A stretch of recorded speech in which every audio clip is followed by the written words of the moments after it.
kill you. I'll kill you. You got to kill me. Okay. Watch this. I'm sorry, baby. Told your dumb ass I shoot you, didn't I? Didn't I? I don't want it that way. Didn't I?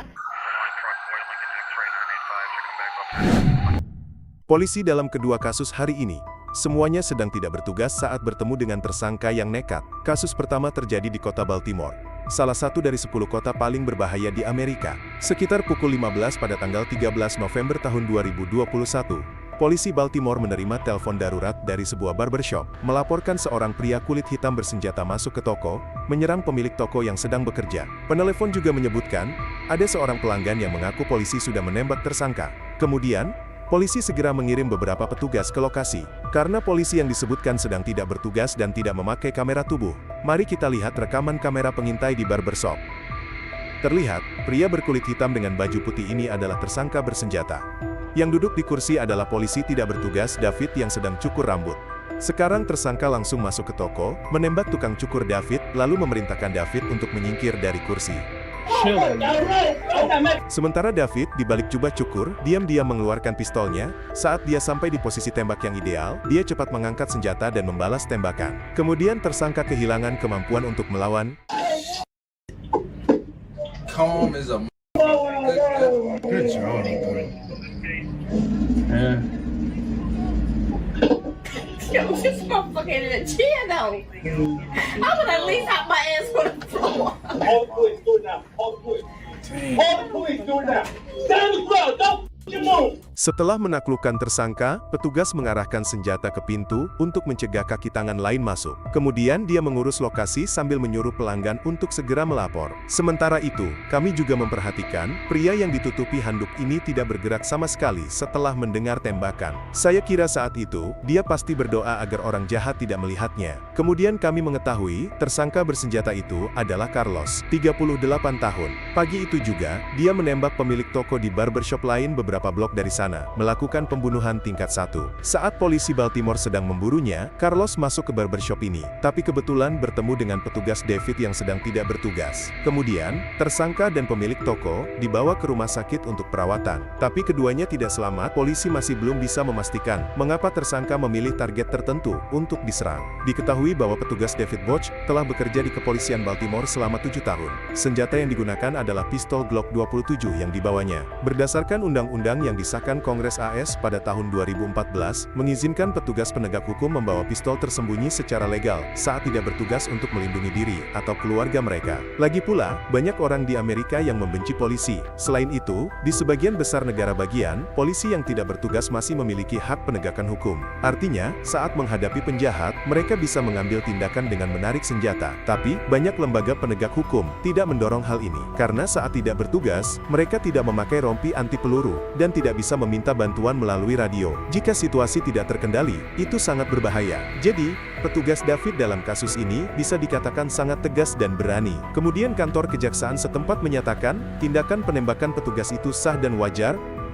Kejadian berikutnya terjadi di kota Chicago yang ramah. Pagi hari, tanggal 18 Januari tahun 2023, di wilayah selatan Chicago yang terkenal dengan kekerasan, pria kulit hitam berusia 39 tahun, Levin Smith, bertengkar dengan 3 orang di jalan, dan terlibat perkelahian. Seorang polisi wanita yang tidak bertugas melihat kejadian ini, keluar dari apartemennya, mencoba meredakan konflik. Kemudian ketiga orang itu mengelilingi petugas dan mulai berdebat. Kami tidak bisa mendengar jelas apa yang mereka katakan, dan tidak tahu apa yang dilakukan Smith. Tapi ketiga orang itu tampak sangat emosional. Petugas wanita melindungi Smith di belakangnya, dan mencoba menenangkan semua orang. That's it, bro. You grown as hell, bro. Come on, man. Hey, come on, man. You bad as fuck, bro. You ain't get shit out my... Dengan bujukan petugas wanita, ketiga orang itu akhirnya meninggalkan tempat kejadian. Tapi Smith sepertinya masih tidak puas. Dia tetap tinggal dan berdiri di tempat sambil terus berbicara dengan petugas. Keduanya bahkan sempat tertawa bersama, entah apa hubungan mereka sebenarnya. Setelah berdiri sebentar di pinggir jalan, namun saat petugas wanita hendak kembali ke apartemen, Smith tiba-tiba menyerangnya untuk merampok.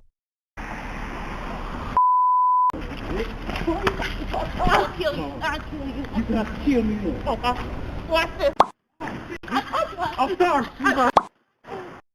You got me. I told your dumb ass I Okay. Dang, you shot me for real.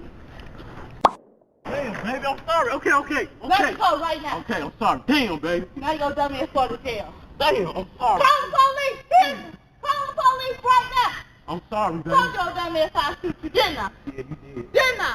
I don't want it that Didn't bad. I? I don't want Didn't it that I? Yeah, baby. Didn't I just say I'll kill you? I'm sorry, Didn't I baby. just say that shit? Didn't I just say that shit?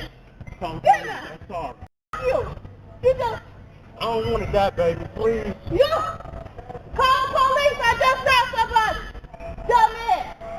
Just told you I'll shoot your ass. Tried to rob me. Tried to help your dumb ass.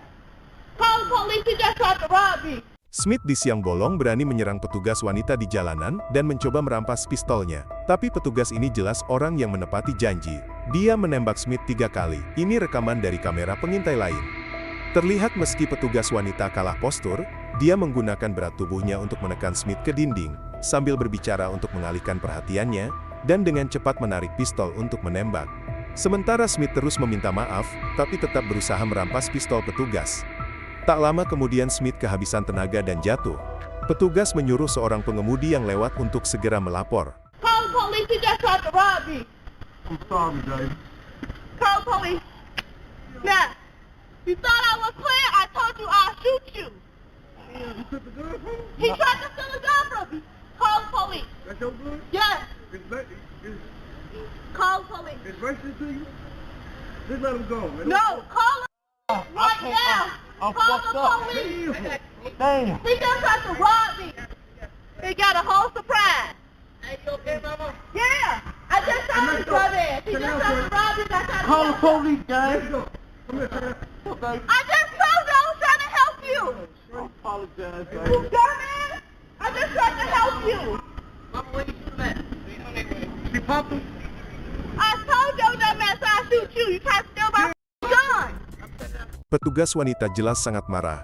Dia tidak melakukan pertolongan apapun pada Smith. Sekitar 5 menit kemudian, tim medis tiba di lokasi dan membawa Smith ke rumah sakit. Dia kemudian didakwa atas percobaan perampokan dan penyerangan berat. Tapi keesokan harinya setelah didakwa, dia meninggal di rumah sakit karena luka parah. Kemudian kami mengetahui, petugas wanita yang menembak baru bergabung dengan kepolisian 6 bulan sebelumnya.